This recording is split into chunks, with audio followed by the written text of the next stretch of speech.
Guys, this is going to be a little topic of discussion video. If you're a very experienced operator, somebody that's been in the radio business for a while, this is something you probably don't want to waste your time watching. I don't do the videos for, to sit here and stretch them out and try to make them 20 minutes long to get all the ads in them or what have you. I'll just save you the time. Unless you just enjoy watching my videos, if you're experienced, this video is probably not going to help you none. This is mainly going to be for new people that are getting into the radio business. And there are a lot. Okay, the radio hobby has freaking exploded. Busier now than it's been in 20 plus years. I can say for sure, 24 years I've been in it, 23 years. It's busier now it's ever been. Um, so what I want to talk about is export radios. Okay, if you don't know what an export radio is, Google it. Um, Mirage, Galaxy, Striker, Ranger, any list of these radios that I'm talking about that are considered exports. Folks, stop buying these radios on Amazon.com, Walmart.com, or any of these big box retailers and expecting them to come in ready to perform, ready to talk on Channel 19 with. Um,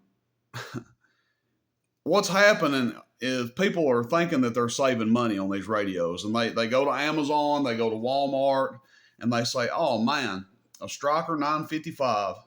Well, I can buy it from Walmart or Amazon, and I can get it cheaper, $50 cheaper than what Rooster's selling it for, or what Bob CB is selling it for, or Walcott, or uh, Truck CB, or whoever you want to talk about, any of the radio related businesses. People are seeing these prices on Walmart and Amazon, and they're saying, "Oh man, I can save $50 or $75 or what have you."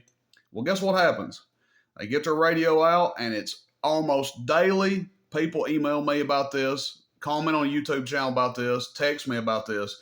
But what happens is they get it, and guess what? Just like that frequency shows on the front, that the frequency counter, 29 point da da da da da, that's what you end up with. And they wonder why they go to channel 19 and they don't hear freaking soul. Interesting.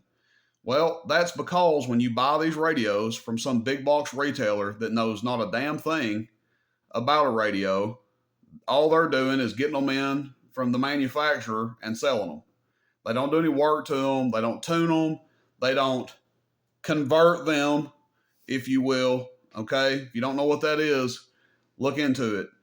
Whatever verbiage that most radio shops use to tell you that a radio is ready for you to talk on, whether it be tuned and ready to go, peaked and tuned, what have you. A lot of places aren't going to spell it out for you. Okay? Common sense tells you why they're not going to spell it out and tell you,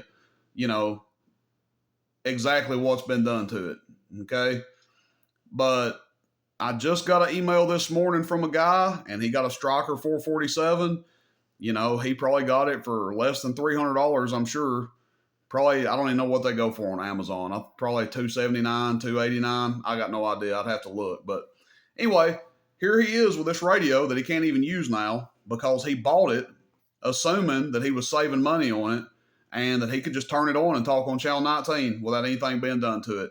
Now what kind of situation is he in? Well, now he's forced to have to ship it off to somebody. He's probably going to want it tuned, peaked, converted, all the literature that goes with that. Well, he's going to have probably $20 in shipping it to somewhere, $20 shipping it back, and then probably at minimum, $50 to $75 tied up into it with having it tuned up, converted, what have you. That's the minimum, okay? Most places are charging more than that now, but if he finds somebody fairly reasonable that's, reputable, that's what you're looking at. So let's say 75 plus 20 each way, 95, what? Be 115, 120, or yeah, $115, something like that. Yeah, like $115 he'll have tied up into it. When he's already paid, whatever they sell for on Amazon, $250. Let's just say the bare minimum, $250. Plus 125. Now he's going to have $375 tied up in a radio. Whereas if he had just bought it from a business that deals in radios for a living, he'd have $315, $325 in it. Okay. It's just food for thought, guys. Something to think about. I mean, I'm telling you, it's literally daily. Someone comments on the YouTube channel, someone contacts me through an email, or someone sends me a text message and they tell me that they have bought a radio, a Striker, a Ranger, maybe even a Mirage or what have you, that they have bought one of these radios and they turn on channel 19, they can't hear anybody. Or they'll say, man, there's something wrong with my Striker. It won't go below 28 megahertz. Or it's stuck on 29 megahertz or whatever. I think there's something wrong with it. And, there you go. It's because people don't realize that when you buy these radios from a big box retailer, they're not ready to go. Okay. I put that in quotes because there's a lot of different verbiage people use to let you know that these radios are ready to talk on something, different bands, we'll say. I do sell radios that way. I sell them completely stock. You can buy a completely stock radio from me if that's your choice. A lot of these radios I get directly from the manufacturer, so I have the ability to sell them wholesale.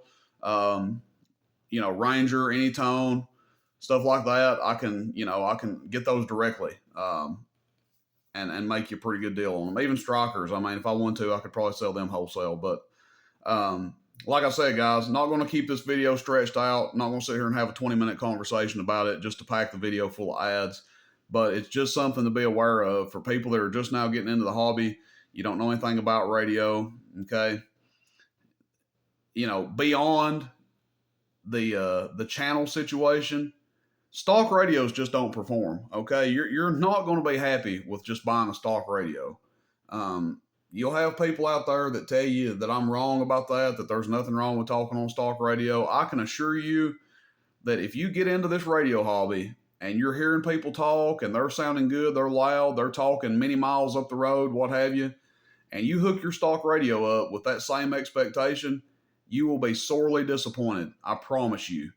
And that's even buying radios like Cobra 29s, Uniden 78s, some of the Anytones, what have you. If you do not modify those radios whatsoever, in most cases, there's a few exceptions, but you're going to be disappointed with the performance versus if you spent a little bit of money and had someone modify the radio for you. Okay, again, I know there's naysayers out there about that, but I'm just telling you. There's a substantial amount of proof out there to prove that theory or that opinion correct. So that's all I got to say about it, guys. Everybody have a great day. Guys sent me an email in here, and I just thought this was something that could use addressed. Hopefully it helps somebody. If it only helps half a dozen people or a dozen people, then it was worth the 7 or 8 minutes I took to do this video. Y'all have a great day. I got a lot of packages going out today. A lot of people waiting. It took me, 3 or 4 or 5 days to get caught up with all the used stuff that was going out, but should have it all out of here today at the latest. So everybody take care. Rooster in Tennessee, roostercb.com. Catch you guys out there. See you. Bye.